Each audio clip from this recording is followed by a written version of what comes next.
Hey everyone, I'm working to hit 1,000 subscribers and I need your help to get there. If you enjoy this content, please hit that subscribe button right now. What's going on, Blue Jays fans? Welcome back to the channel, and make sure you hit that subscribe button because today we're diving into the debate that's tearing this fan base apart right now. Alex Bregman or Kyle Tucker, who should the Blue Jays go after? This isn't just some hypothetical anymore. Toronto is actively in the mix for both of these players, and they might actually have to choose between them because, let's be real, they're probably not signing both. This is a franchise-defining decision that could determine whether the Blue Jays win a championship in the next few years or waste their window entirely. So let's break down both sides of this argument and figure out which move makes more sense. Let's start with Kyle Tucker because he's been the guy everyone's been talking about for months. Tucker is the perfect modern outfielder. He can do everything. He hits for average, he hits for power, he steals bases, he plays elite defense, and he's still relatively young with prime years ahead of him. If you're building a championship roster, Kyle Tucker is exactly the type of player you want to add. He fits seamlessly into the Blue Jays lineup, slots into right field, and gives you another switch hitter who can terrorize both lefties and righties. On paper, this is a no-brainer. Tucker makes the Blue Jays significantly better immediately. But here's the problem with the Kyle Tucker pursuit. The competition is insane. The Cubs want him badly. The Astros are trying to keep him. The Yankees are circling. Every contending team in baseball would love to have Kyle Tucker, which means the bidding war is going to be absolutely ridiculous. We're talking about a contract that's probably going to eclipse $300 million. You're going to have to give him 7, maybe 8 years. And the Blue Jays have already shown they struggle to close on these high-profile free agents. They lost Ohtani, they lost Soto, and there's a real chance they lose Tucker too. So you have to ask yourself, is it worth going all in on a player you might not even land? Now let's talk about Alex Bregman, and this is where things get really interesting. Bregman is a proven winner. He's got 2 World Series rings. He's been in the biggest moments and delivered.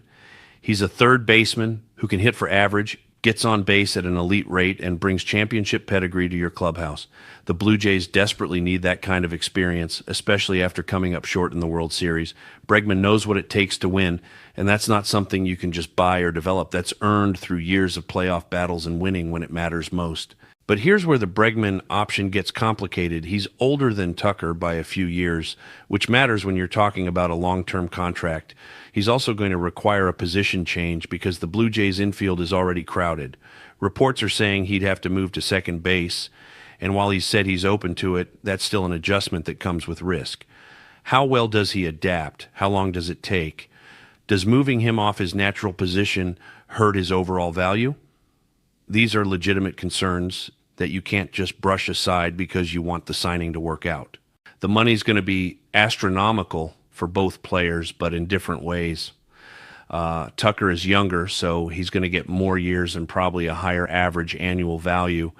Bregman is older, so maybe the total contract is slightly less, but you're paying for someone who's on the wrong side of 30 and whose best years might already be behind him. The Blue Jays are already over the luxury tax threshold. They're paying Vlad a fortune. They gave Dylan Cease over $200 million, and their payroll is bloated.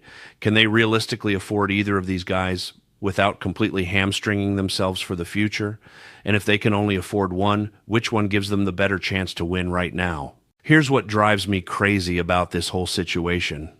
The Blue Jays shouldn't be in a position where they have to choose. They should have been more aggressive earlier. They should have locked up one of these guys before it became a bidding war with every other contender. Instead, they're playing catch-up, hoping they can outbid teams with deeper pockets and better track records of landing elite free agents. That's not a position of strength. That's desperation. And desperate teams make bad decisions because they're so worried about missing out that they overpay or commit to the wrong player. And let's talk about fit because that matters just as much as talent. Kyle Tucker fits perfectly. He fills an immediate need in the outfield. He doesn't require any position changes, and he's plug and play from day one.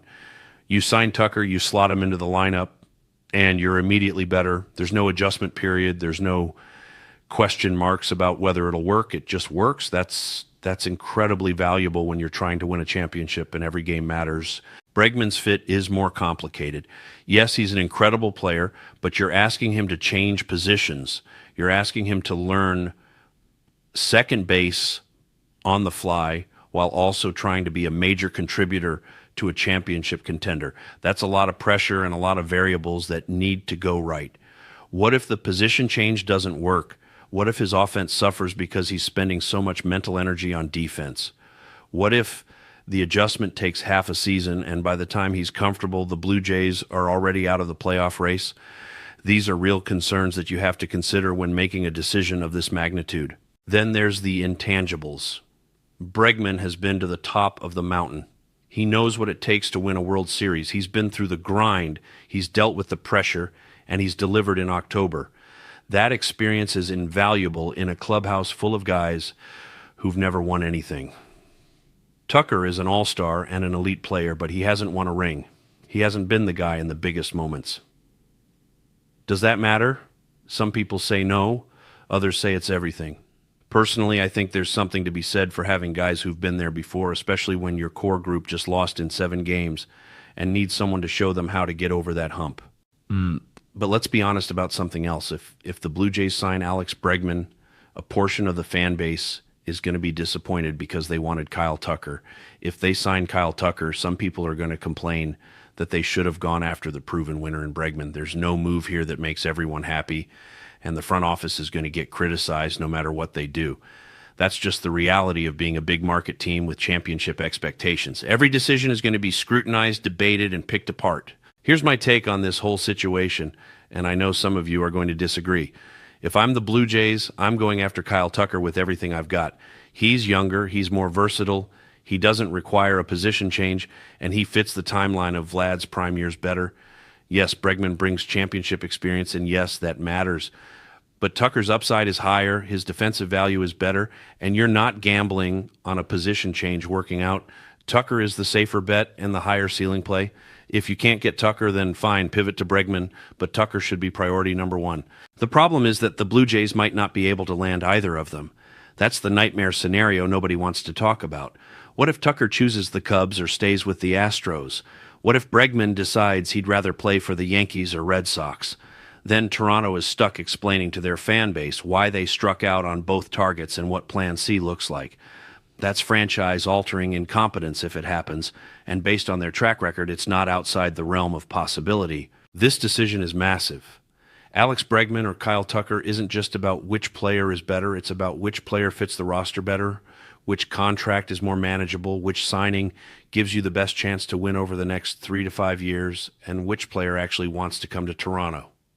All of those factors matter, and the front office better get this one right because the margin for error is gone.